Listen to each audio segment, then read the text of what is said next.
요새도 초등학생들이 시간 계획표 세우고 뭐 방학 때 탐구 생활 같은 거 하는지 잘 모르겠어요. 그래서 이렇게 동그라미 그려가지고 이렇게 시간 계획표 세우고 하잖아요. 그래서 잠은 몇 시간 자고 공부는 몇 시간 하고 이렇게 열심히 세우는데 그 중에 보면은 잠을 줄이려고 하는 친구들도 많이 있거든요. 그래서 우리가 24시간 중에 한 8시간 정도 잠을 자는데 우리가 한 90년 정도를 산다고 보면은 30년을 잠을 자는 거예요. 30년 동안 계속 잠을 자는 건데 왜 우리가 굳이 이렇게 잠을 자야 될까? 이게 되게 아까운 시간은 아닐까? 이때 잠을 안 자고 다른 거를 더 하면은 우리가 뭔가를 더 많이 이룰 수 있지 않을까? 이렇게 생각을 하기도 하시는데 잠이 이제 버리는 시간은 아니에요. 다음날 제대로 활동할 수 있게 준비하고 우리 생명을 유지할 수 있도록 하는 굉장히 능동적인 중요한 시간이에요. 그렇기 때문에 잠을 충분히 자는 게 굉장히 중요하고요. 우리가 쉬기 위해서 잠을 잔다 이렇게 생각을 하는데 곰곰이 생각해 보면은 우리가 쉬기 위해서 잠을 잘 필요는 없는 거거든요. 그래서 그냥 누워서 눈 감고 편안하게 쉬기만 해도 될 것 같은데 생각해 보면 그렇지는 않잖아요. 잠을 안 자면은 생활이 잘 안 될 정도로 굉장히 피로하고 막 이러니까.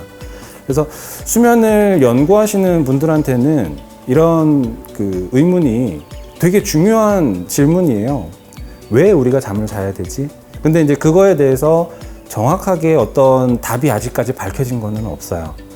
그렇기는 하지만 이제 수면이 어떤 기능을 하고 그리고 우리가 왜 잠을 필요로 하고 그리고 잠을 제대로 안 자면 어떻게 되는지 이런 부분에 대해서는 굉장히 많이 밝혀져 있거든요.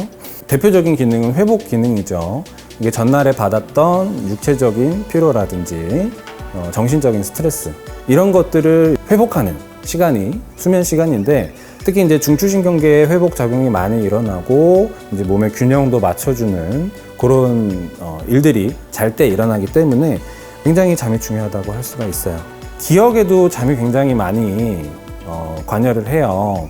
그래서 우리가 사당오락이라고 하잖아요. 그래서 그 수험생들 잠 줄여가면서 밤새고 공부하고 시험 치고 이제 이런 경우들이 굉장히 많이 있는데 우리가 밤에 잠을 자면은 그 전날 경험했던 거나 느꼈던 거, 학습했던 거 이런 것들이 이제 단기 기억에서 장기 기억으로 바뀌어요. 바뀌면서 뇌의 해마라고 하는 부분을 통해서 이제 저장이 되기 때문에 잠을 안 자면은 공부를 해도 기억이 잘 안 납니다. 그래서 공부를 잘하는 학생들을 보면은 대부분 잠을 충분히 잘 자요. 그래서 그만큼 충분한 잠을 자는 게 학습에도 굉장히 중요하다. 그렇게 이제 말씀을 드릴 수가 있고, 특히 이제 어린이들, 청소년들, 이제 성장기에 있는 친구들한테는 잠이 굉장히 중요한 게 잘 때 성장 호르몬이 이제 집중적으로 분비가 돼요. 그렇기 때문에 어린이들이 잠이 모자라면 키가 충분히 잘 안 클 수도 있고 다른 면역계통의 기능이 떨어지면서 질병에도 굉장히 취약해질 수가 있기 때문에 반드시 어린이들 뿐만 아니라 이제 성인분들도 잠을 충분히 주무셔야 되는 게 굉장히 중요합니다.